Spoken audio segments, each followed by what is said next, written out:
Happy New Year. Welcome to our first edition of 2023's Future Ready Live, where we talk about topics that will help CPAs, CGMAs, and their organizations prepare for change and transformation. I'm your host, Tom Hood, the EVP of Business Engagement and Growth at the AICPA CIMA, the largest body of professional accountants in the world. We're going to be talking about the future of finance today and featuring highlights from our Future of Finance Summit we just held in Austin, Texas in mid-December. We'll also feature work that we've been doing with our Future of Finance Leadership Advisory Group. So I hope you'll comment in the comments below and share some of your thoughts with us as we give you this brief update to prepare you for the new year.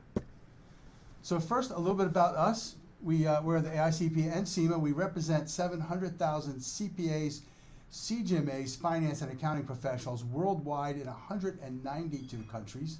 As we like to say, we're always evolving with a purpose of transforming the global accounting profession by powering trust, opportunity, and prosperity worldwide.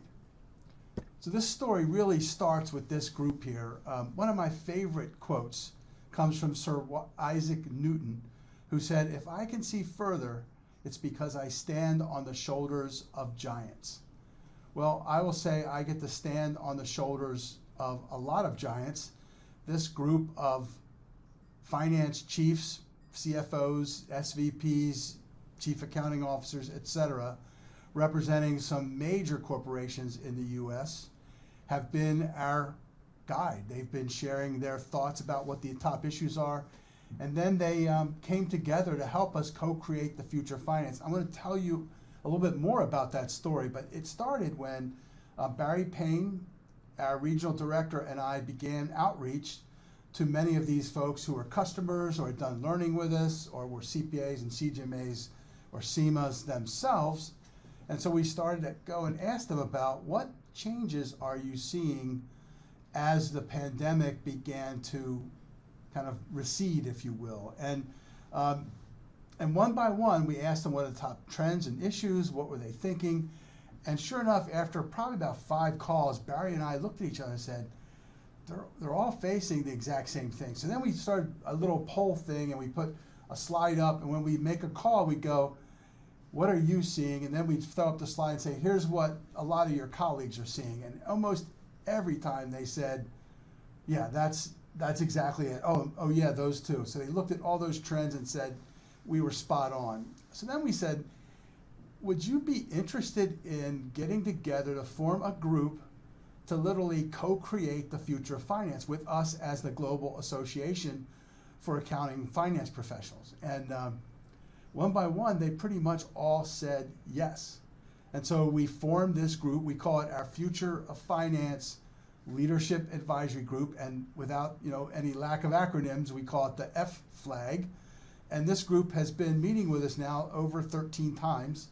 They created a summit last December in Nashville, where mainly just the group came to, and then this year we had doubled that to almost 100. So I want to share some of the thoughts that they're coming up with, the trends and issues that we're seeing, and the output from this Future of Finance Summit that we just held in Austin.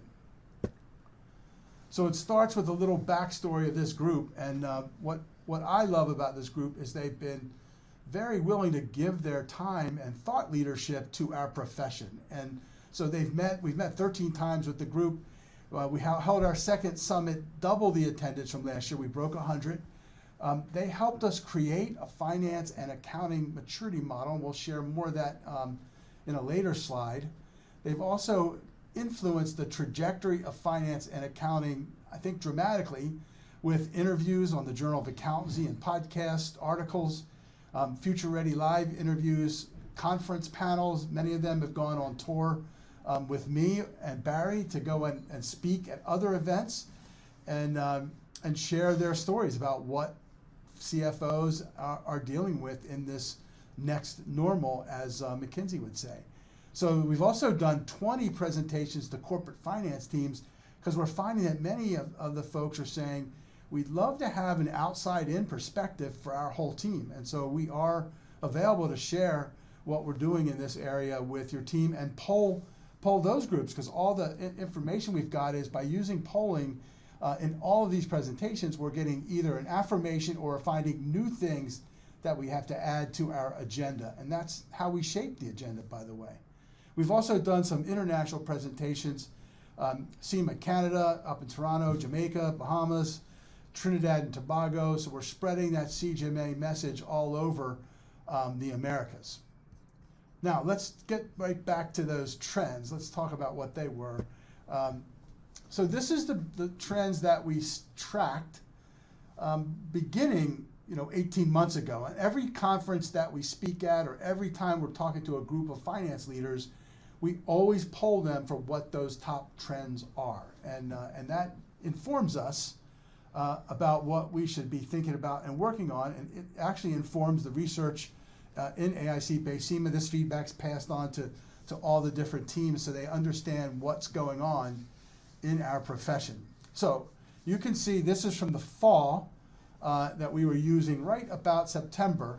And by that point, they had firmed up to these, we call them the top 5, but there's actually 2, 4, 6, 7 of them. Finding and retaining talent, number 1. Close, number 2, tied for 3 places, impact of inflation, need for new competencies and skills, and maintaining culture in a hybrid environment. Along with next one, accelerated digital transformation. Then we see recession risk, and then emerging trends, DEI, ESG, supply chain, and of course even cyber out there. So as we were meeting with our future finance leadership group, we would also share stories. So every time, like one of the meetings, we have somebody share a transformation story, somebody share an ESG story or a DEI story. And so we've been learning together as a group, in addition to tapping their wisdom to create some of these new models and what we're trying to do to help propel finance into that future as we talk about it. So we actually polled the group after this poll, no pun intended. We polled them to find out what would be the major themes that they wanted us to cover in Austin at this second summit. And you can see the actual answers that they did right there. ESG, digital transformation, finance maturity model, future scenario planning, overcoming barriers to transformation, agile finance, hiring and succession planning, measuring intangibles, and DEI. And so based on those ranks, we then went out and started to curate. Kelly Lorenzo on our team went out and curated a bunch of great thought leaders that we could have potentially do these presentations, as well as tapping the group for the stories that are inside the group. And we had plenty of them that you'll see us talk about in a minute. But anyhow, we pulled together a program around 4 keynote themes, and then we added plenary kind of breakout sessions for all the other topics. So we could create a pretty hefty agenda that we worked off of. So I'm going to share that with you right now as we start moving. And I'm going to talk a little bit about the work of the Future Finance Leadership Advisory Group. So as of December, first day of the conference, first session, that as I was welcoming everyone, we polled them and said, what's the top issues you're facing right now? And these were the top 5. And you can see they're pretty consistent with what we were tracking prior to that. Way before that, almost 18 months ago, talent wasn't even up there on the radar, nor was the need for new skills, interesting enough. Both of those shot up into that number 2 or 3 or 4 slot pretty quickly, and you can see they've stayed there, and this is where we are. But the one thing that they all say is it's not like any one of these is a big deal. It's that they're all happening at the same time, and they're all demanding our attention.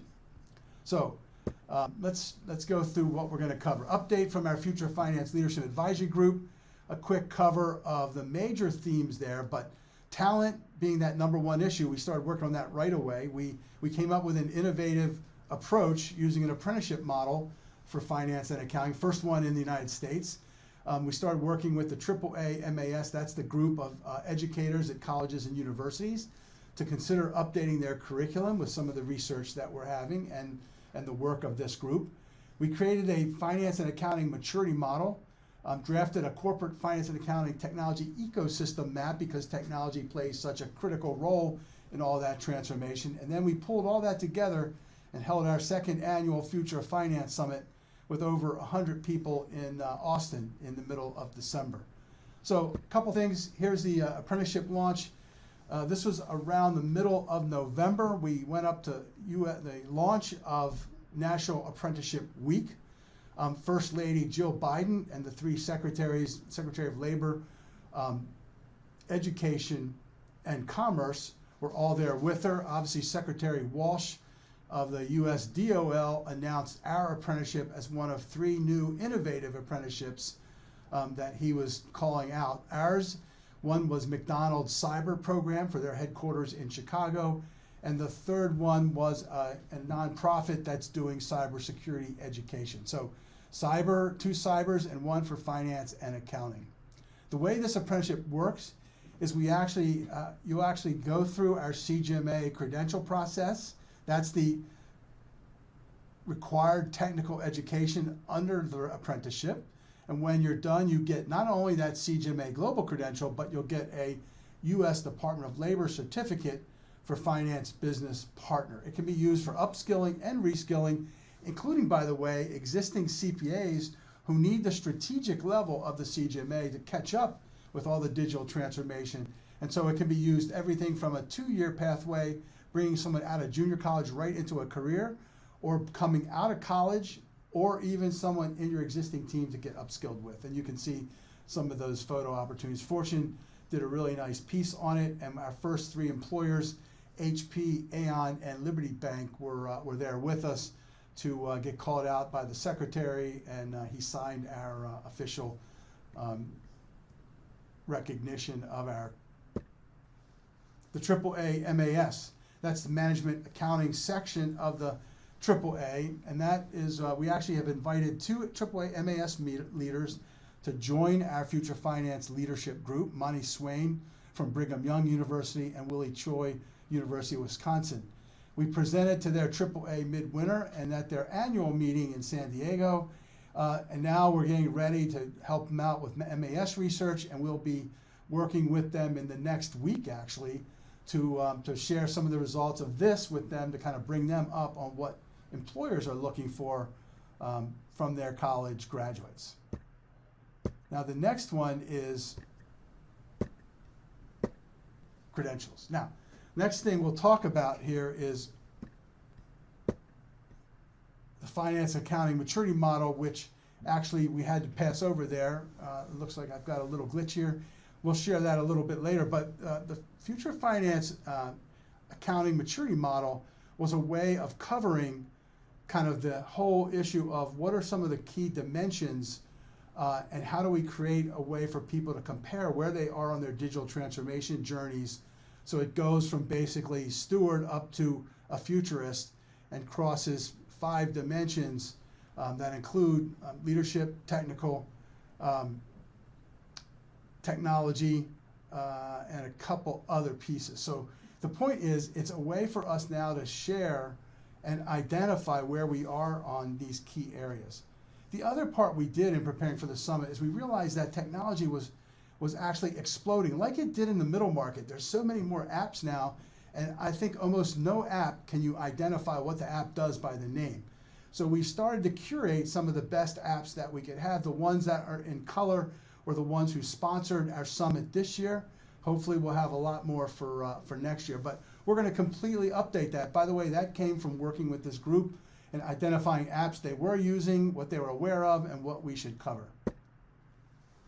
So now let's talk a little bit about the Future Finance Summit, where clearly top talent was one of the big issues that we had going on. This was a panel of young professionals by a young professional himself, Al D., who I've known for quite a while.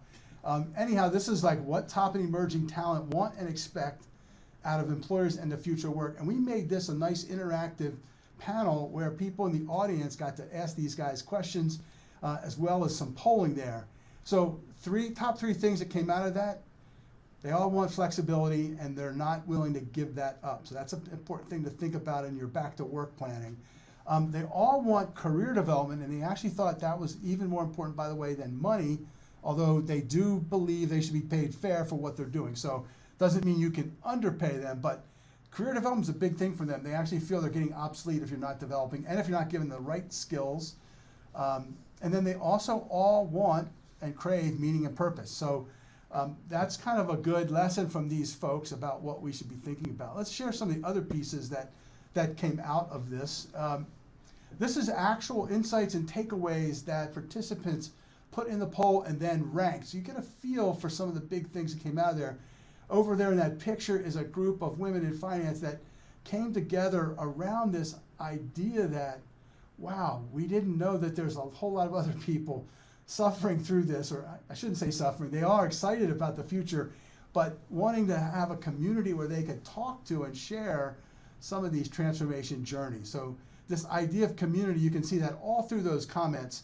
But the first one was the importance of mental health and psychological safety. That was driven by a keynote by Janine Brown, who talked about that exact topic. Finance as storytellers, that came out of Pascal Finette's closing piece, giving us a future glimpse and saying that finance really needs to be agile, move faster, be better storytellers, and then we can actually embrace and grasp this future. The other part you can see there is there's a big sense of, one, moving up the value chain, becoming a value partner. You see that in a couple of those. The other one is this idea that they need to start, they want to find these people that have the exact same issues. We're all walking the same journey, which is what brought us together to begin with. So I think it was just a very rich experience being with all these people that are saying, yeah, how can we keep moving forward? And I want to share now and kind of go back to go forward. Last year at our Future Finance Summit, the group came up and ranked a whole bunch of concepts that they thought were critical to saying who we are and where we're going. So this was how they came up with it. And then we're looking out at like 2025 to 2030. I actually think somebody said at one point, the future is now. But here's what they said. We're actually shifting from a rear view mirror to a windshield view, from hindsight to strategic foresight, from a cost mindset to a value focus, core to core and edge, thinking about managing innovation, by the way, CF no to the CF KNOW, scorekeeper to intelligent advisor, from tangibles to tangibles and intangibles, descriptive analytics to prescriptive analytics. And that's kind of the state that we call the chief future officer, and for good reason. So now I'm going to kind of wrap up here with a bit from Pascal Finette, who really shared what he was dealing with in terms of telling us about how a futurist, he's been working with lots of big corporations, and he wanted to share some of that research with us, including this idea about uncertainty. He last year, when we concluded Austin, he said, the future is unwritten. It's your opportunity to write it. Now, this year he took it a step further and said, actually, there's a lot of futures out there because the world is so uncertain, and actually has gotten more uncertain, and he had all kinds of stats to back that up. So he said, uncertainty is a window with many futures. Innovate towards your desired future. So think about what are the ones you want to go to, and build resilience against the futures you don't want. And then it's about being agile and moving fast and not having to study things to death or analyze things to death, but to get moving, and as he would say, learn fast, right? Fail fast and learn. And I think that's critical. Now, the other interesting part is Fortune had an article out just recently, right before end of year, that said the number of CFOs being promoted to CEOs hits an all-time high. One of our keynote guys, Ajit from Deloitte, shared research that said the CFO is the 66% of the number two choice, or the choice to become CEO in most major corporations over all the other positions in the business. So we took this idea that the purpose of a CFO is to grow and preserve the value of the company, and we would add to that the power, trust, opportunity, and prosperity. So embrace the uncertainty, develop those agile skills, become a good storyteller, and move into that future role that we think is so important. Now, we had a whole bunch of finance transformation stories. I think we had different pieces like ESG, we had Yelp, GSK shared their transformation journey, Coca-Cola shared their transformation journey, BP talked about agile finance. We had a lot of our major future finance leadership advisory group flag members sharing their stories. And one thing consistent, it might have been called different things, but when they get into this transformation piece, it actually all starts in that upper right corner. It starts with a vision, which is what Pascal was challenging us to create and to be ready to tell that story. So start engaging your people in a vision for where finance can go. You have to make sure you get the team with the right mindset. It's got to be a growth mindset and thinking about the future. Then you need the right skill sets. And by the way, we think you should be upskilling before you bring the tool sets, which happens to be technologies in. And then you bring in the technology tool sets, or in parallel, begin that upskilling process, which will, by the way, create engagement, and it will actually create retention through your team. And then you give them that right tool set. I mean, Gartner's already talking about autonomous finance within the next 3 to 4 years. Something like 56% of CFOs think it's possible, but it's highly dependent on the right mindset. So I close down with hoping you've got some meat to actually use to begin to craft your vision for your finance team and where you want to go in your career. And I wish you a really healthy, happy, and prosperous 2023. Thank you for being with us. And tune in every first and third Tuesday of the month for Future Ready Live in these on LinkedIn right here. Thank you.